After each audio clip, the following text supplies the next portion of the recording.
Elana Tee. My pronouns are she, her, and I'm from Westchester, New York. Growing up in my neighborhood, I had my younger sister to play with. My younger sister and I knew our neighbors. I remember climbing trees in our backyard with them, playing in our hammock. My sister had a skateboard that we picked up for a little bit, but then put down and didn't play with. I played a lot of Game Boy when I was a kid, so I think I was also indoors playing that. Yeah. I was exposed to technology. That's kind of hard to say because I feel like it's almost been part of my life for so long. I do remember being a kid and having my parents' dial-up computer, so like, you know, going on AOL and hearing that noise and all that. But I feel like as I grew up, it definitely became more advanced. Technology was like in our pockets and everywhere, kind of. Yeah.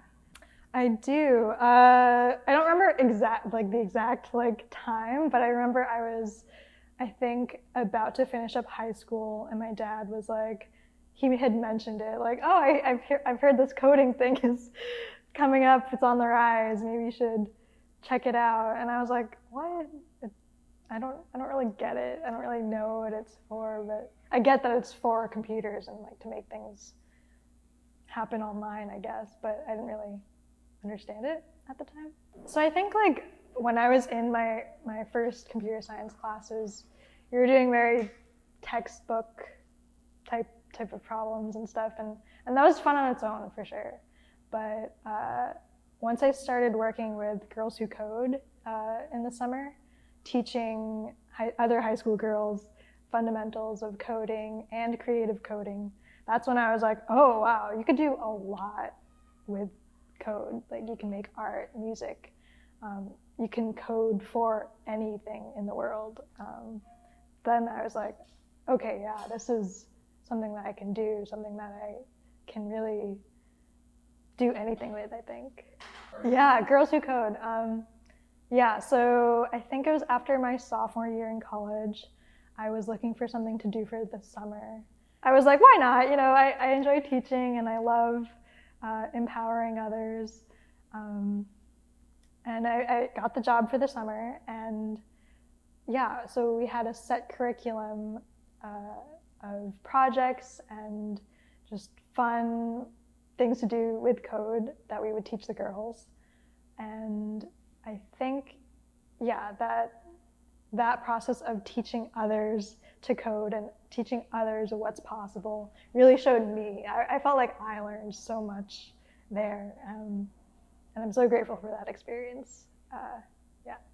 Yeah, teaching definitely helped me learn better because not everyone learns the same way. So you'll have to adjust the way you explain something or take a different approach, use a visual or just use different examples all the time. So that really showed me, oh, okay, that means I must have my own way of learning something, and it's not maybe reading a textbook like I was trying to do. Maybe that's not the way to do it. And so it really helped me on my journey as well. I think, so in my sophomore year of college, I was definitely still undecided, but I was in maybe my third class. It was called data structures, and it was part of the computer science major. And at that point, I was still undecided. But my friend on the first day of the class, I'll never forget this. She was like, "Oh, like she was a CS major, so she was like, oh, you're also gonna major in computer science?" I was like, no, I'm still on my way trying to figure out what the code is, like how to code. I don't really know what I'm doing. And she's like, this is like part of the core requirements for the major. Like, what are you doing? Like, you made it this far. You should just do it. And I was like, I guess you're right. I do keep like taking classes for fun. Like, I just thought I just wanted to know what was going on. I just wanted to understand. But then I was like, okay, I think she's right. I think I really like this. And yeah, so then after that experience, that class, and teaching with girls who code, that's when I was like, all right, this is definitely what I want to do. Yeah, so then I think after that summer of teaching with girls who code, I was like, I should try to get some more hands-on experience. I declared my major, so I had that route. I think I was mostly relying on that to teach me all the skills I needed for a job.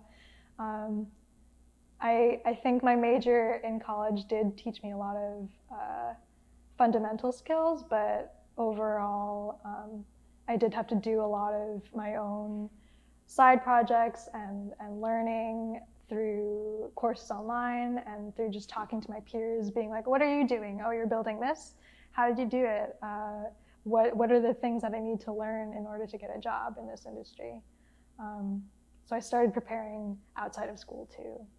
Yeah, I guess I don't know if there's one moment. I feel like it's something that I've growing up. I think even in high school, let's say, like it started in high school. I was like, I know that I should read the news more and stuff. I know I should be more politically, socially aware of things, but it was always just like, oh, I should do that, but I never really like took action. I think when I was actually no.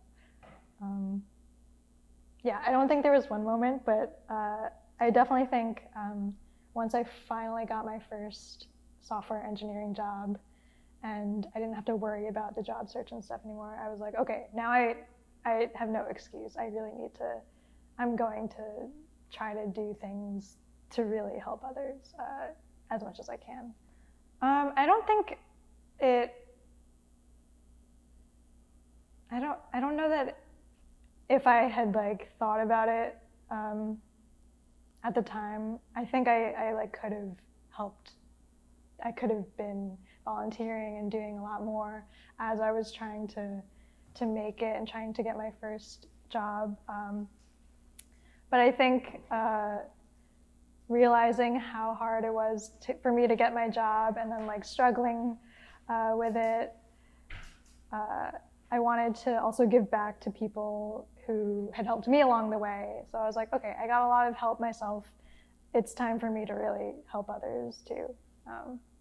I think I first heard about Emergent Works on Twitter from Alex's, I don't know, her tweets or something. And I was like, that's such a good idea.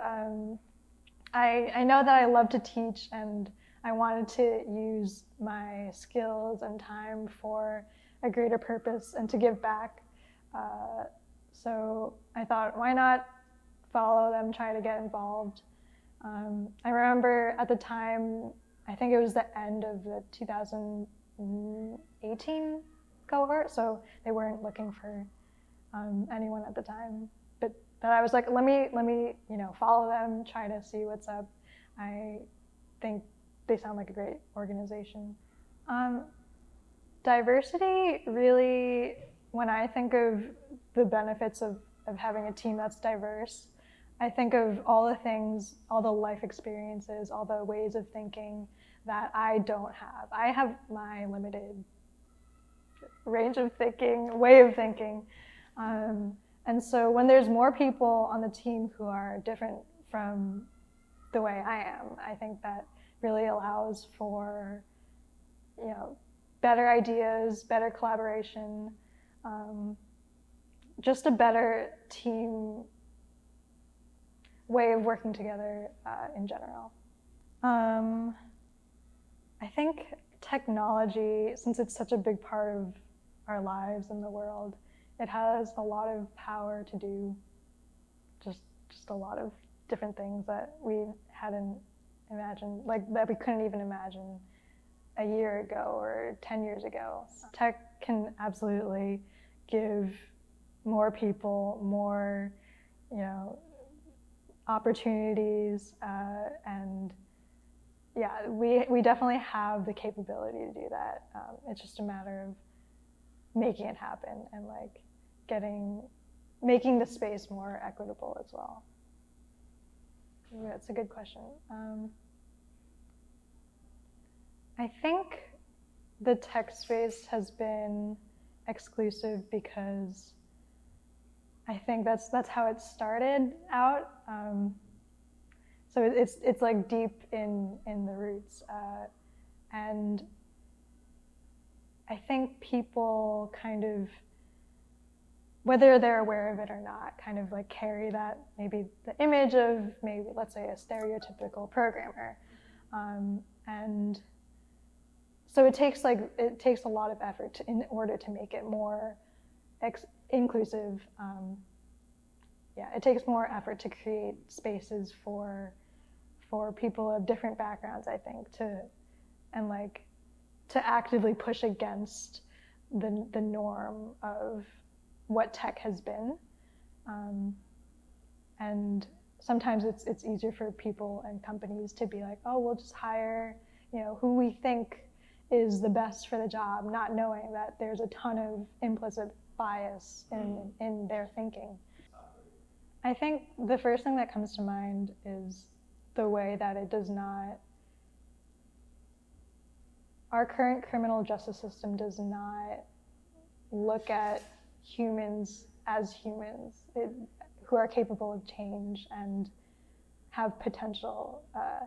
It pushes away and takes people out of society when they should be, cared for. Harms should be tried to be worked on together as a community to heal.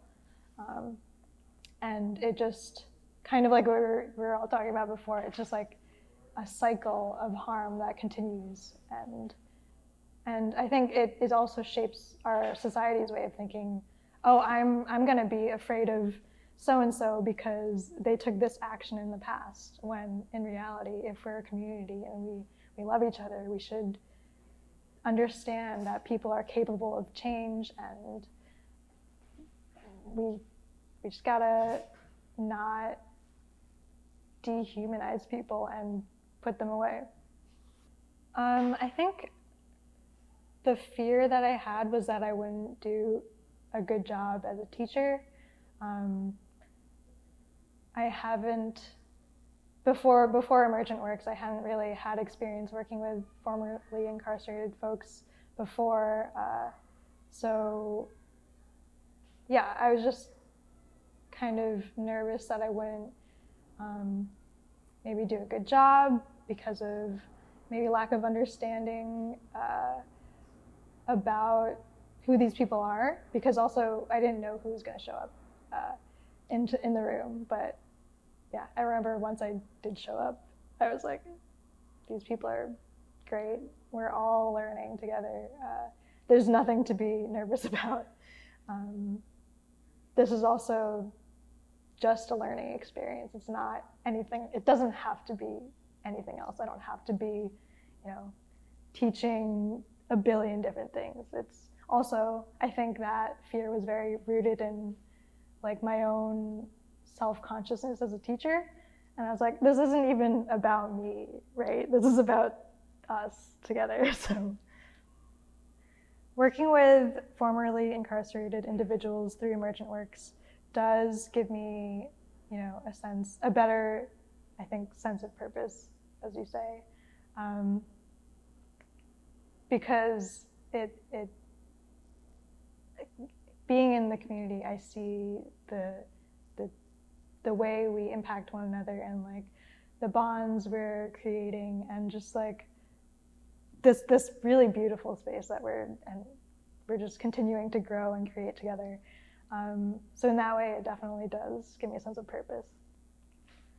The cohort that we were in, I don't really know how to describe it other than just so much fun, so much joy, even though we were all waking up on a Saturday morning to be on our computers and to be struggling through code, because code is frustrating. It can definitely be a frustrating process. All I know is whenever I think about our cohort, I think of, having to take the subway up to the hub, being kind of groggy from that long subway ride. But then as soon as I walked up those steps and saw everyone there, just being like, okay, we're here together and we're gonna check in emotionally and we're gonna create the day together and we're all in this together. It was just you can really feel the community and like the way everyone cared for one another. Yes, I do think accessibility to tech education is necessary. We need to do better about making, digital literacy, even just knowing that coding is a thing that could be done, because like I said, I discovered it also in college. I didn't realize it was even an option. We definitely need to do better about making tech accessible in public schools and elsewhere. Oh, that's a good question. I think, honestly, I was probably also still thinking of other quote unquote good jobs that would, I don't know. I think I was considering like studying math. I'm not good at math. But I was like, I could probably do something with that. I don't know. I think I was also thinking about maybe taking business courses, being like, okay, I'm gonna have to, be financially independent one day, and I'm just trying to get a job. I don't know. Being a woman in the tech industry, I feel very grateful now that I have, my community of other women who are engineers and who are so smart and who I can look up to and see myself in. But definitely being a part of tech in general, where it is mostly a boys' game, I think it's easy for me and other women to be overwhelmed and think that we don't belong and to really beat ourselves up or think we have to be performing at, like 1,000% all the time. And in that way, it's been hard to, I guess, remind myself sometimes when I'm feeling low that I do belong here and I can and am doing well in this industry. In 5 years, I see Emergent Works. The first thing that comes to mind is much larger. It's a name that I don't even have to explain to people. The same way that Girls Who Code, it started off as one classroom and now is a nationwide, I think they have some international classes too, name in tech and is known to be one of the bigger organizations who are trying to make tech more accessible to a community it was not prioritized for maybe. So I see Emergent Works being the same. The growth so far has been like so exciting to see, so I only see things going up from here. In 5 years, I see Elana still in New York City, probably still coding, still skateboarding, still with her dog, still talking to Army and everyone from Emergent Works.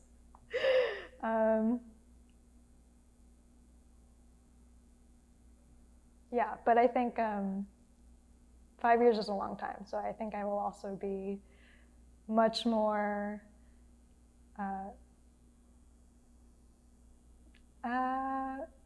I think I'll be more confident in myself and in my technical abilities because I am much more confident in myself than I was when I first started in this industry. And so I'm sure I will grow in that way and continue to grow.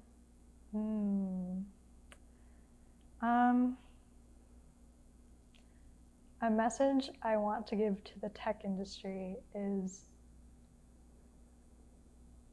we have power to create change and create opportunities for people and, you know, create products and websites and all these things for society. I think we should really think carefully about how we're doing that, who we're including, who we're excluding from that conversation. And I really want us to be more inclusive and equitable moving forward. My name is Elana, and I'm a former mentor and proud member of the Emergent Works family. And I believe excellence in code can come from anyone.